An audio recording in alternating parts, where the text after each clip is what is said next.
Welcome to WagerTalk TV. I'm Scott Spreitzer with Matthew Holt, VP of Business Development at CGT Sportsbooks in Las Vegas. We're talking Super Bowl 51 prop betting for next week's game, of course, between the Patriots and the Falcons. And Matt, Super Bowl props have become ridiculously popular over the last 15 to 20 years. When I do shows around the country Super Bowl week, there are times when I get asked more about props than I do about the game itself now and who's going to win.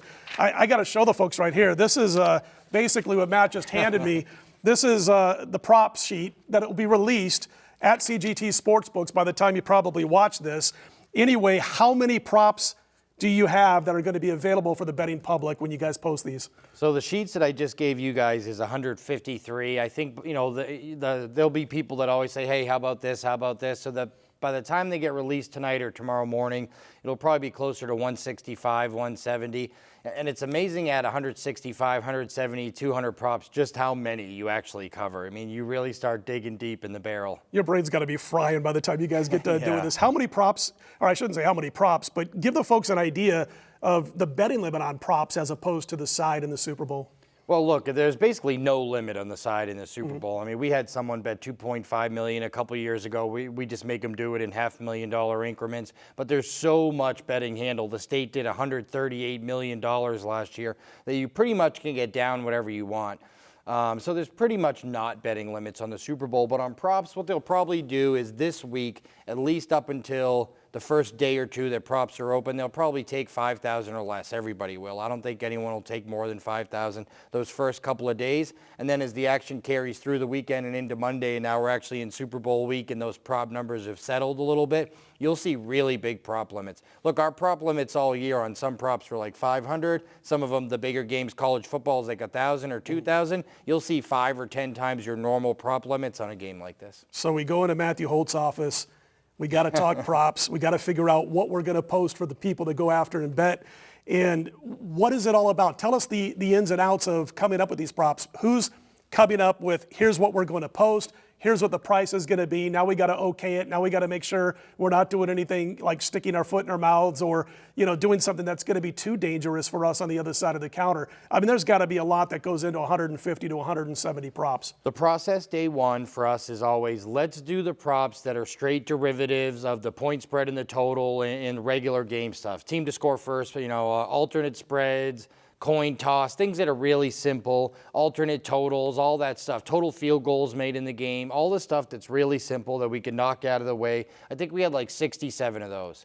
And once we get those done, they can start loading them into the system because that's the most time-consuming part of these people to physically load every single prop into the system. And then we start getting into the players. Both these teams have a great list of players to use: running backs, receivers, quarterbacks, defensive players, special teams. So that list was actually much easier than sometimes in the past, including last year with the Broncos at Carolina. The Broncos offense was so bad it was hard to make numbers on some of these.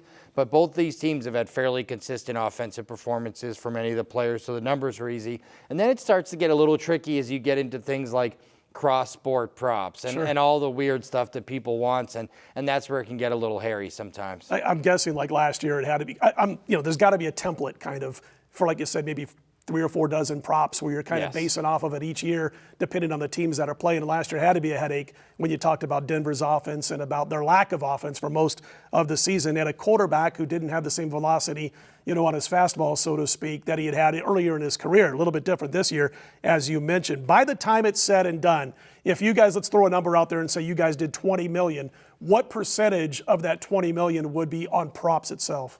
I would say 10% is probably a really high estimate. I'd say 5% is a really good estimate. If we do 20 million, we'll probably do $1 million in props. We might do 1.5. So let's say somewhere between 5 and 8% of the total handle will be on props. But a lot of the reason is some of that 20 million will include 6- and 7-figure bets on a team, whereas on props, the most you're probably ever taking is 20,000 on a side. You're probably never taking more than 20 on a prop. So but if you just look at the number of tickets, it's probably like 25 to 30% of the total handle is on props. But when we look at actually dollars wagered, it's probably closer to about 5 to 8%. Well, listen, next week, we're going to jump into a lot of props. I'm sure all the guys from WagerTalk who are going to do the videos next week are going to be talking at least 2 or 3 favorite props. But I want to get a couple, maybe 1 or 2, just 1 or 2 from you that you not only think is worth plucking your money down on, but maybe relatively speaking, fear those props a little bit from a behind-the-counter standpoint? I'll give you two real quick because I could probably give you 50, but one is, will LeGarrette Blount score a touchdown? It's hard to make this number high enough. The guy has 18 touchdowns in 18 games this season.